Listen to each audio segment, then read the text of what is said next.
마가복음 3장 31절에서 35절입니다. 그때 예수의 어머니와 동생들이 와서 밖에 서서 사람을 보내어 예수를 부르니 무리가 예수를 둘러 앉았다가 여짜오되 보소서 당신의 어머니와 동생들과 누이들이 밖에서 찾나이다. 대답하시되 누가 내 어머니이며 동생들이냐 하시고 둘러 앉은 자들을 보시며 이르시되 내 어머니와 내 동생들을 보라. 누구든지 하나님의 뜻대로 행하는 자가 내 형제요 자매요 어머니이니라. 아멘. 오늘 본문은 어느 날 예수님이 사람들에게 복음을 전파하고 또 사람들과 함께 계실 때에 예수님에게 한 소식을 한 사람이 이런 얘기를 알려줍니다. 예수님, 당신의 어머니와 동생들이 당신을 보려고 밖에서 있습니다. 그렇게 알려주죠. 사실 우리에게 이 자신의 어머니와 동생들 또 가족을 챙기는 것, 또 마음에 두는 것은 우리 모두의 관심사이죠. 그래서 사람들은 예수님이 아주 바쁜 지금이지만 자신의 가족들이 왔으니 그에 대해서 깊은 관심을 가지라고 생각을 합니다. 그런데 주님은 오늘 성경에 보면 이렇게 말씀하십니다. 여러분이 내게 내 어머니와 동생들이 나를 보려고 밖에 왔다고, 밖에서 서 있다고 말하는데, 그러면 과연 여러분이 그렇게 말하지만 누가 내 어머니고 동생들이냐? 그렇게 묻습니다. 누가 내 어머니고 동생들이냐? 사실 밖에 있는 사람들은 분명히 예수님의 동생들이고 어머니입니다. 그런데 예수님은 누가 내 어머니며 동생들이냐라고 그렇게 되묻는 다음 34절에 이렇게 말씀하죠. 자신에게 둘러앉은 사람들을 보시며 말씀합니다. 내 어머니와 동생들을 여기 있는 사람들을 보시오. 그리고 누구든지 하나님의 뜻대로 행하는 사람이 바로 내 형제요, 자매요, 어머니이다. 이렇게 말씀하죠. 예수님은 어머니, 동생, 아버지, 형제와 자매라는 것을 전혀 새롭게 규정합니다. 여러분, 예수님의 말씀이 우리가 알고 있는 많은, 어떻게 보면 그저 그런 말씀처럼 보이지만 전혀 그렇지 않습니다.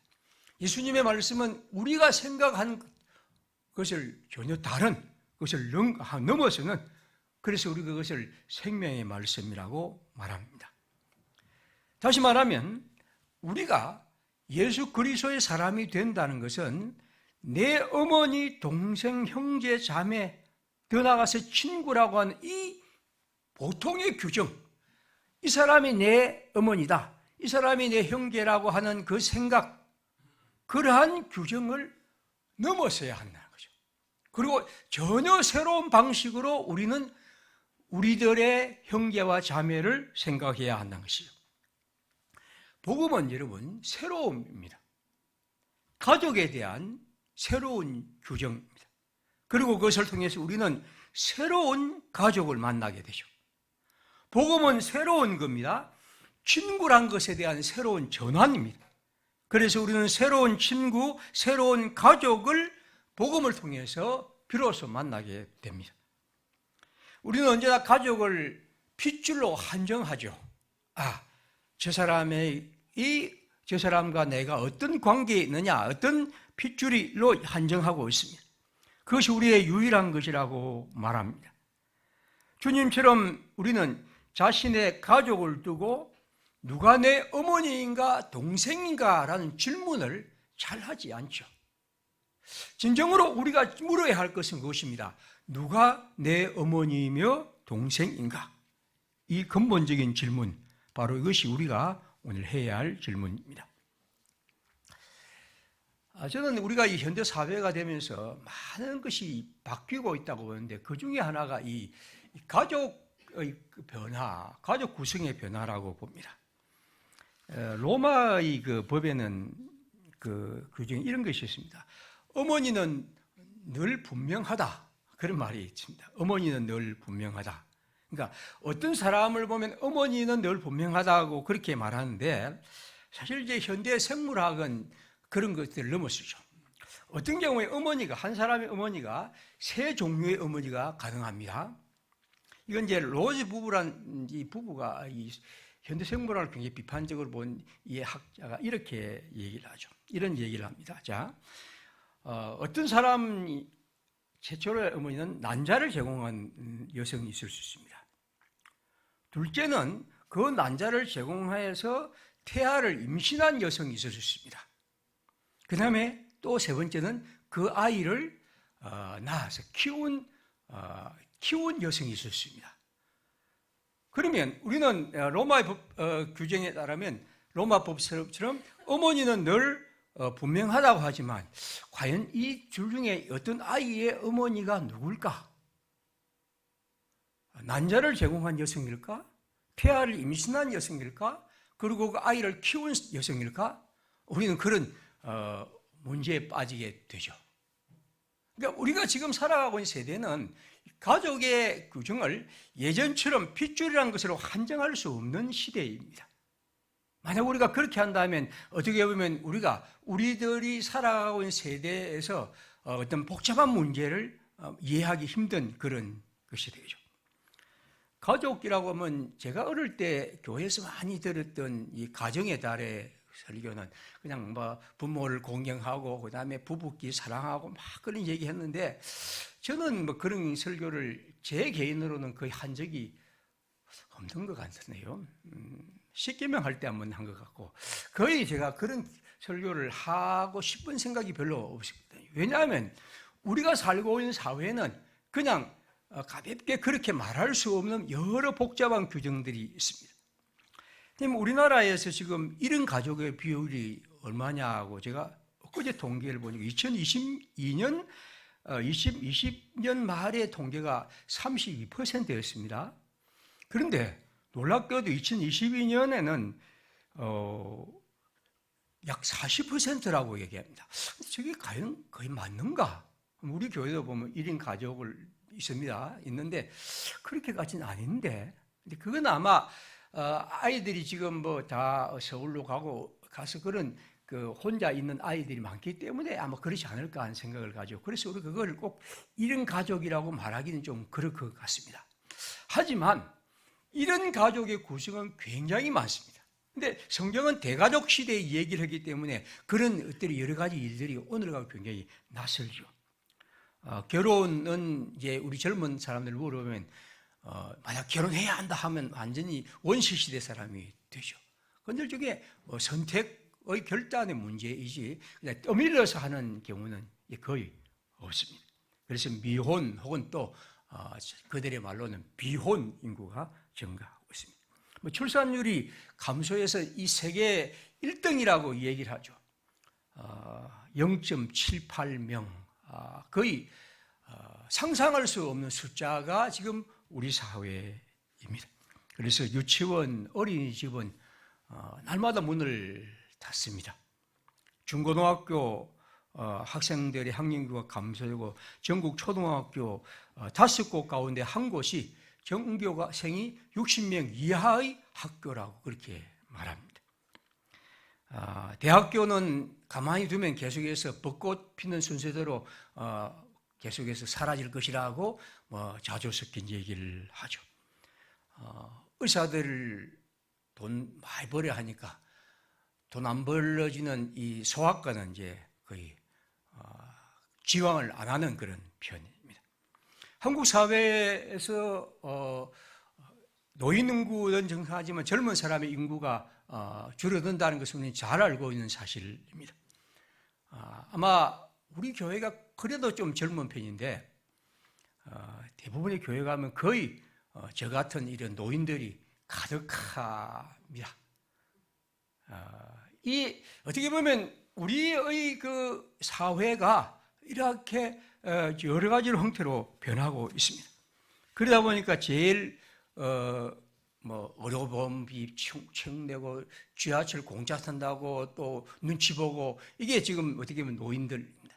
제가 그래서 지하철 공짜를 거의 잘 안 타는 편인데 우리가 우리 사회의 일이 큰 변화들, 이건 예전에 우리가 생각했던 가정의 구조과는 전혀 다른 형태로 끝없이 우리에게 다가오고 있습니다. 어떤 청년이 이런 얘기 하더라고. 29살 남자, 경남 거주하는 항공기계 조립원 기혁씨, 나는 1억이 모인다. 그러면 그때부터 저는 결혼에 대해서 적극적으로 한번 생각해 보겠습니다. 만약 안 된다면 늦어진 그대로 쭉 살다가 가지 않을까요? 그런 얘기를 하더라고요. 어떻게 보면 이 젊은이들도 옛날에는 이 사랑, 이런 게 뭔가 이 중요하다고 생각했지만 요즘에는 뭐 사랑보다도 뭔가 자기 자신의 어떤 터전이 있어야 한다는 것, 저는 그게 꼭 나쁘다고 생각하지 않지만 이제는 사랑이란 것은 저 뒤에 있죠. 그건 아주 낭만적인 시대의 얘기처럼입니다. 그래서 뭐 재벌집 막내 아들이 무엇을 사랑한다는 등 말도 안 되는 그런 드라마를 막 우리는 보고 뭐 좋아서 그렇게 하고 있습니다. 그런 건 좀 안 봤으면 좋겠는데요. 우리가 살고 있는 사회, 그죠? 우리가 살고 있는 사회의 이 큰 변화들, 이런 변화들 속에서 우리가 더 이상 가족이란 것을 예전과 같이 생각할 수 없는 시대입니다. 부부의 관계도, 아내의 관계도 우리는 많은 변화들을 갖고 있고, 그 변화가 꼭 옳은 것은 아니지만 그 변화 속에서 우리는 그 문제 하나하나를 살펴가야 합니다. 오늘 우리가 가족의 문제를 혈연의 문제로 한정하던, 어떻게 보면 우리들의 시대의 얘기에 훨씬 더 앞서서 예수님은 말씀합니다. 누가 내 부모며 형제며 자녀냐? 놀라운 얘기입니다. 우리는 그냥 읽지만 아마 그 당시 사람들이 들었을 땐 저 사람은 정신 이상한 자 아니냐? 어떻게 자기 부모, 어머니와 동생들을 보고 누가 내 부모와 형제냐 그렇게 말할 수 있을까? 그러나 예수님은 말씀합니다. 누가 내 어머니이며 자녀, 내 형제인가? 라는 거죠. 오늘 우리는 먼저 우리 자신에게 이 혈연에만 머물고 있는 이것을 좀 넘어서는 것들이 먼저 필요합니다. 물론 저는 혈연이 굉장히 중요하다고 여기고 있습니다. 그런 것들이 우리 사회에 어떤 지탱하는 중요한 힘이 되고 있음을 또 알고 있습니다. 하지만 우리는 그리스도인들은 끝없이 그것을 넘어서야 한다는 것 첫 번째 좀 말씀을 드리고 싶군요. 그래서 우리가 좀 넘어서 우리가 함께 있는 교회 성도들 가운데 내 자녀와 내 부모를 넘어서서 다른 부모님과 다른 형제들을 주님의 눈으로 볼 수 있는 마음, 그게 또 그리스도인이 아닐까 하는 거죠. 만약 우리가 그리스도인이 그것 정도가 안 된다면 우리는 그 사람을 기독교인, 그리스도인이라고, 그리스도의 사람이라고 말할 수 없겠죠.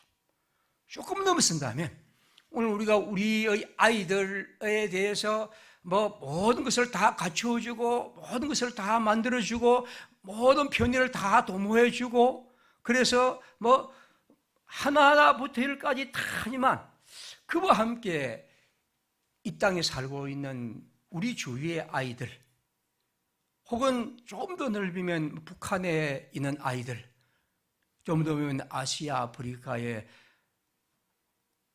공부는 고사하고 먹을 물 뜨기 위해서 그 먼 길을 하루를 다녀야 하는 그런 아이들, 우리가 한번 눈에 한번 넣어보는 것도 필요하죠. 왜냐하면 그리스도인들은 이 혈연이란 것이 주는 중요한 의미를 갖고 있지만 그것을 끝없이 넘어서려는 그런 태도, 이것이 바로 그리스도인이죠. 그래서 우리가 기도한다 할 때 기도에도 언제나 우리들의 마음속에 품어야 할 우리의 자매와 형제와 부모와 자식들이 누군지를 살펴보는 것이 우리가 그리스도인으로서 생각해야 할 것입니다.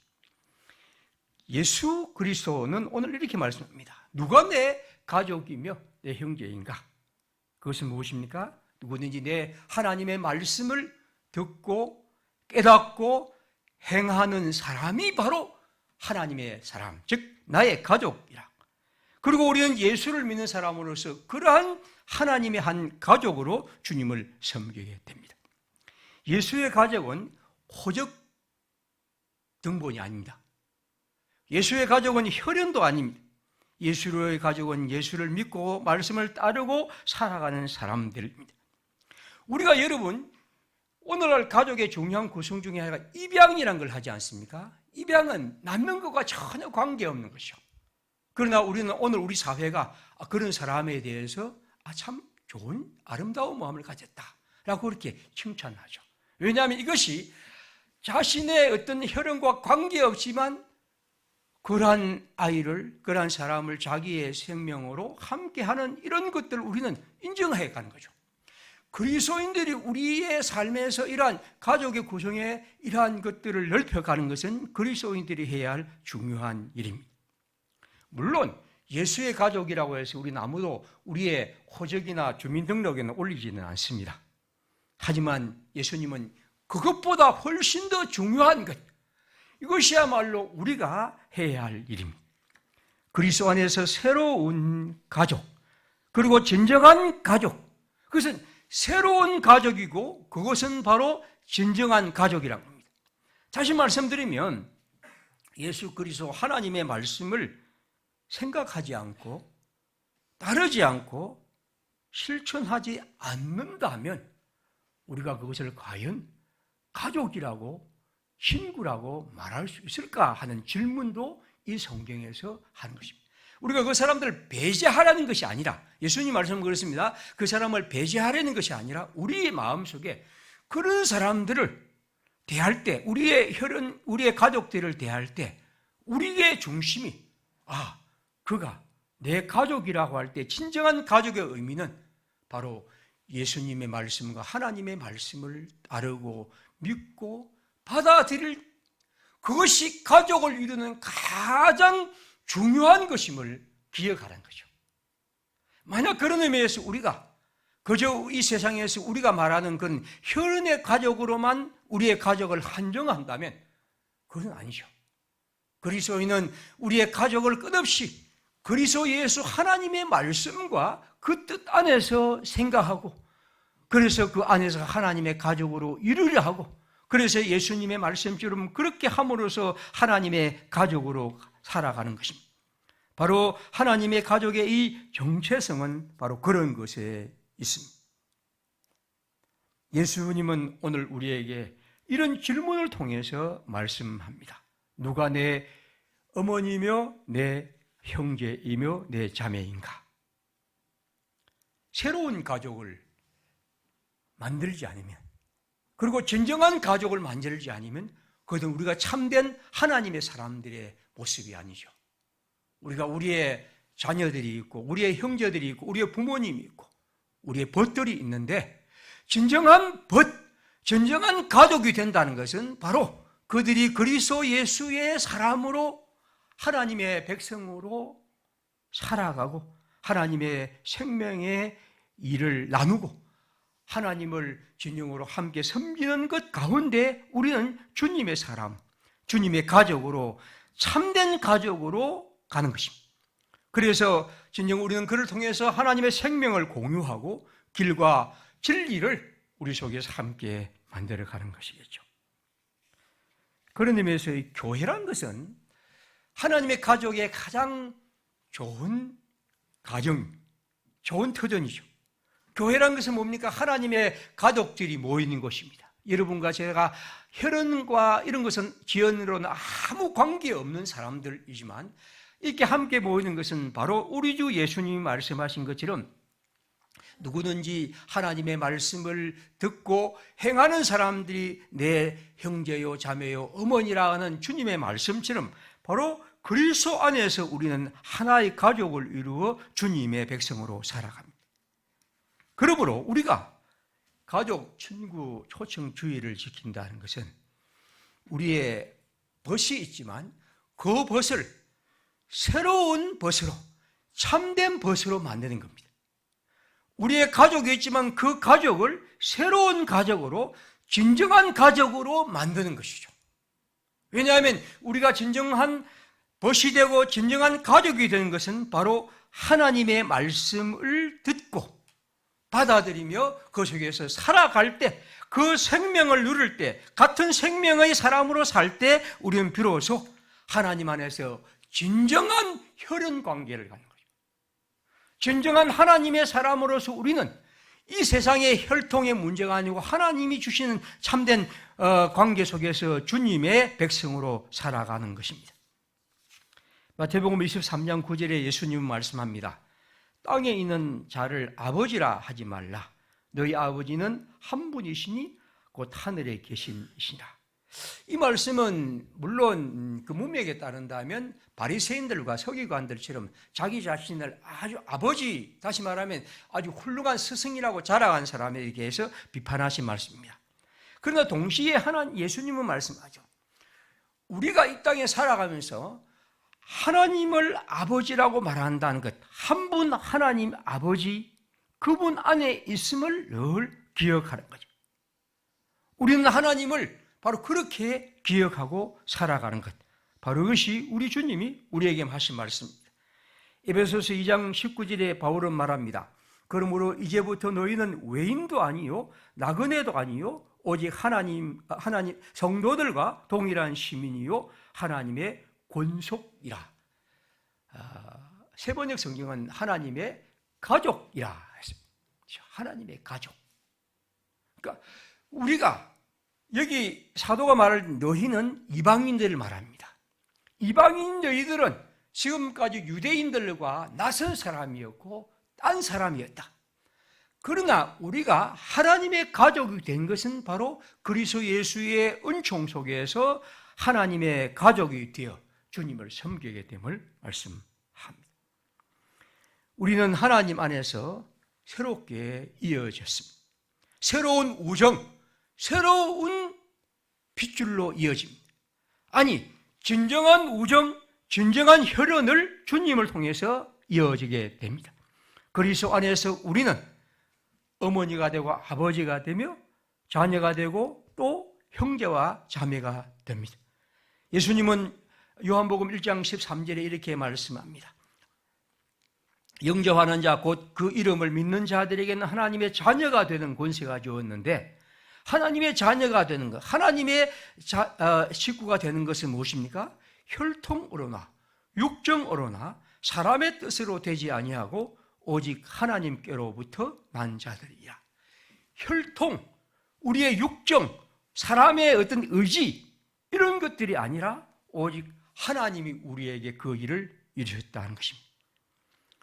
우리는 예수 그리스도 안에서 주님을 믿고 섬기며 따르고 또 그 말씀 속에 살아가는 사람으로 우리 모두는 다 그리스도 안에서 한 형제와 자매, 한 가족입니다. 우리는 그것을 우리가 이룬 것이 아니라 내가 의지와 결단으로 된 것이 아니라 하나님이 우리에게 주신 선물이었고 우리는 그 선물을 우리의 마음에 알려 받았던 거예요. 그래서 우리는 서로에게 하나님의 백성으로서 이러한 가족으로, 주님의 백성으로서 하나님의 가족으로 살아갑니다.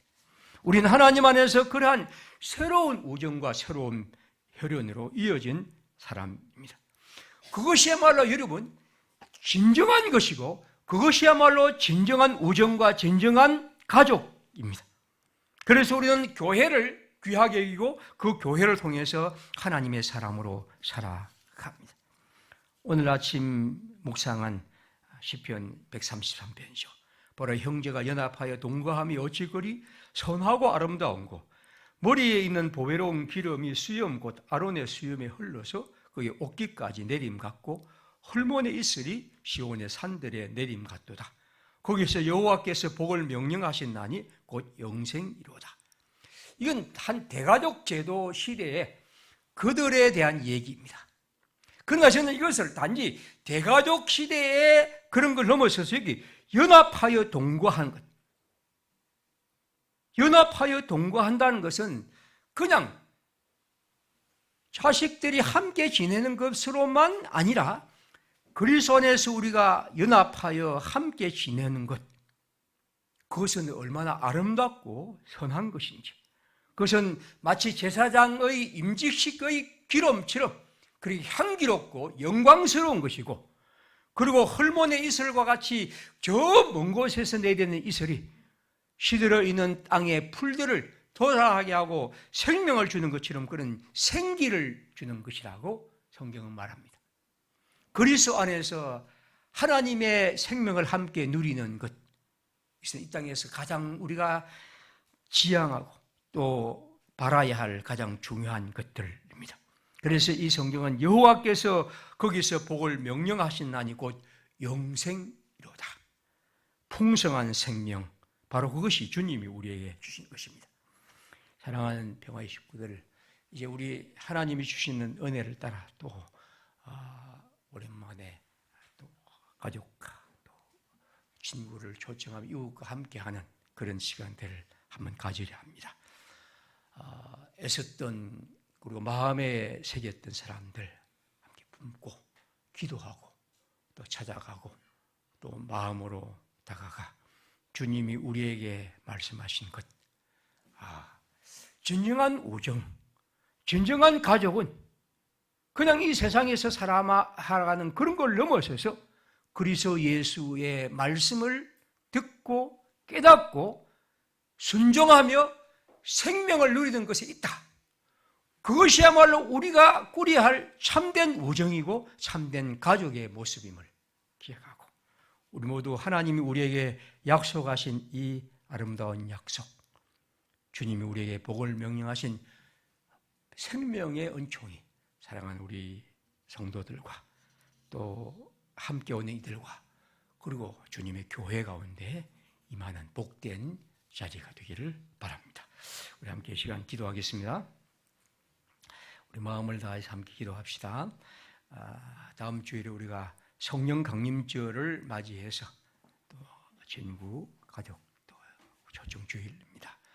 우리 마음을 한번 모아서 우리의 주위에 있는 또 가까이 있는 가족이든 친구든 우리 이웃이든 한번 잘 한번 생각해 보면서 내가 주님께로 이끌 또 주님의 백성으로 이끌 사람이 누군지, 우리가 진정으로 그러한 예수 그리스도 하나님께로 올 때 우리는 진정한 우정을 나눌 수 있으며 진정한 가족임을 우리가 기억하면서 함께 시간 주님의 은총을 기대하는 기도를 하겠습니다. 함께 기도합시다.